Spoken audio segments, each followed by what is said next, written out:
Another drop. The price index, or the PPI, fell down 0.4%, surprising economists who were actually expecting an increase. And it wasn't just wholesale, as we saw yesterday. Annual inflation cooled too, sitting at 2.4% for March, showing some welcome relief, at least for now. But both consumer confidence and sentiment took a hit. Let's welcome back David Stryzewski, CEO of Sound Planning Group. David, good to see you this Friday. So prices eased on both the PPI and CPI fronts. Is it time to pop champagne, or should we hold the cork a bit with the decline in consumer sentiment and confidence? Well, yeah, you asked a great question here. So let's just kind of understand the cycle.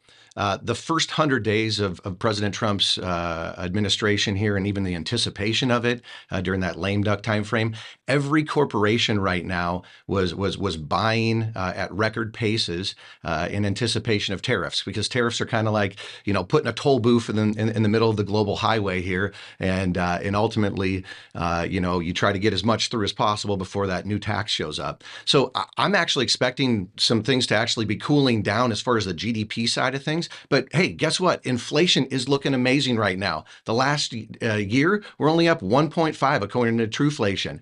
According to what I'm looking at right now, eggs are down 49% since February, and ultimately we're looking at oil down 24% from its high. So this is an awesome time for that. But on the flip side of it, we've got our price at a home and auto insurance and property taxes coming in a lot higher. So, in one place you save, another place it's a little bit more expensive, but things are trending in the right direction, but maybe with an upswing here in the short term. And based on the consumer reports, it seems like people are scared that inflation might rise again. Might we be headed towards a recession? We've heard that word quite often nowadays. Or do you think we're just talking ourselves into one? I think that there's a strong case that we've been in a recession, but we've not had the economic data or tracked it in a way that's led to that. So if we measure it based upon the stock markets going up or down, we would say there's never been a recession. If we measure it based upon GDP going backwards, we had one starting in the first and second quarter of 2022. If we talk about where numbers are right now, hey, things do look pretty healthy and strong. But I'm just going to say that as we move forward here over the next few months, these tariff conversations are having these cycle supply shocks. And so if you bought a whole bunch in Q1 and you're not going to buy as much in Q2, I think our numbers could fall off a cliff right now. And it doesn't mean that we're not going to have a better long-term outcome. It just means that the buying cycle changed, and it did really well in one. It'll do a little bit less in the other. And then I think it'll get balanced out. I think ultimately we'll see some, maybe strategic bankruptcies, because places that are maybe, not as profitable, their shoplifting's too high, even though those communities really need those places. Perhaps they do strategic bankruptcies right now in the event that we do see a structure change, happen in a quick way. But ultimately, that just gets the Fed involved, and then Jerome Powell puts on the printing press, and off to the races we go again. And I think things boom. Yeah. You talked about watching for possible bankruptcies. What else are you watching for? What should we be watching for in President Trump's next 100 days? The tariffs are talk of the town right now. How could global tariffs shake up the economy?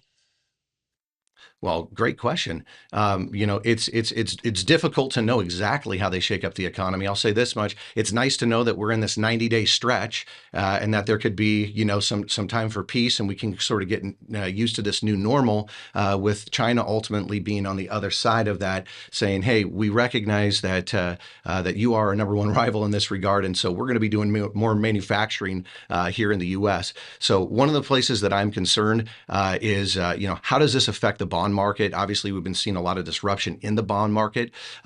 We've been seeing a lot of volatility going on right now in the VIX. So if we have heavy concentration in Mag 7 companies, and they tend to have a little bit more fluctuation with volatility, I'd say that we could see the S&P 500 go down just because of the high percentage of those stocks in that.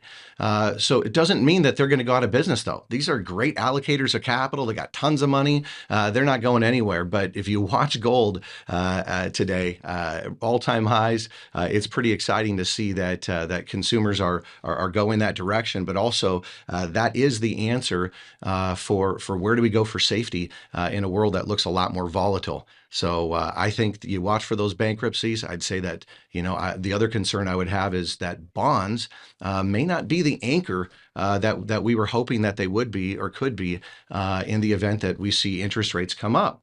And so we could be in a higher for longer environment, not sure, but moving from gold to silver sounds like an option and something that I personally believe in right now as we were looking at gold to silver 100 to 1. So watch what gold's going to do over the next 100 days. Watch what silver will do over the next 100 days, Bitcoin as well. Real assets, hard assets will likely be revalued as this system and cycle begins to even itself out. You've been saying gold for a while now, so maybe if you can, ride the wave of gold to stay anchored right now. But we really need the Fed to step in. You think they will? You think they'll step in and cut rates? Absolutely. There's no question. I mean, the numbers are going to be there for unemployment. The numbers are going to be there on GDP going down. The numbers will be there. So if they're data dependent, they're looking in the rear view mirror, though. That's the problem. So if I'm, driving, just looking in the rear view mirror the whole time, that's sort of a weird way to be looking at things. I want to look through the windshield here. But if they cool things down for a couple of months and we see some price changes, which means drops, they're definitely going to be jumping in. That's what the Trump administration wants. We need to refinance a tremendous amount of debt in corporations. We need to get mortgages down for the average person. That's the mix right there that's going to put us in the right footing to be foundationally strong as we move forward into the future. But I think it'll get cleaned up somewhere about, July, August, September. And then I think that we're off to the races maybe for the next, 5, 7, 10 years, depending upon how you look at this. But this is the beginning of something, not the end of it. Not too far out. David Stryzewski, CEO, Sound Planning Group. Right around the corner. There's light at the end of the tunnel. Thank you for your time today. I appreciate you, Alicia. Appreciate you. Have a good weekend.